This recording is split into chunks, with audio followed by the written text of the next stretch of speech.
ghosts and spirits, so I always got really excited for Halloween. On one Halloween, my parents took me and my brother to a ghost tour in the city. During the tour, we would visit real haunted houses, which were said to have some really violent ghosts. I couldn't be more excited. We arrived at the location for the tour meetup, an empty parking lot, but we were a bit early and nobody else had arrived yet.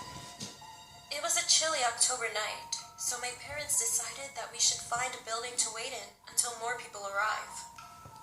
We walked over to the building that the parking lot was meant for, an old hotel, and entered the vestibule. We tried to fully enter the building, but we found that the doors leading to the lobby inside were locked. After a few minutes of standing around, I started to feel strange. A nauseous feeling had swept my stomach. Goosebumps ran up and down my arms, and a piercing feeling of being watched was stabbing, almost burning my back. Looking around, it was obvious that me and my family were the only ones inside the vestibule. The lobby of the building was also devoid of people. Once we saw people enter the parking lot, we left, and I felt better. And after that, I was shocked to see the first place we stopped on the tour was the building my family had been waiting in.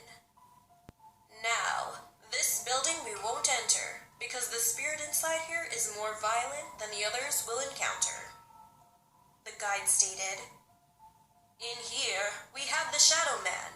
He doesn't terrorize the whole building, just the area that you enter through. He's been known to slap and scratch people coming inside. A few pictures were passed around. All of a sudden, I don't know how and why, but I recognized that an inky black figure stood against the door's windows. Its eyes were glowing white, and it had long fingers and pointed nails. It was freaky to think that I might have been targeted by the Shadow Man, but I didn't think much of it until after the tour when my family went back home. I started to complain to my mom that my back was itching and burning, so she grabbed some ointment and told me she would look at it. We thought it was just a bug bite. We had been walking around outside at night after all. When she lifted my shirt, she asked when I had scratched my back. I told her I hadn't. She took a picture on her phone and showed it to me. I was met with a long red scratch leading from my shoulder to the middle of my back. The skin on my back was a shade of red, like a rash.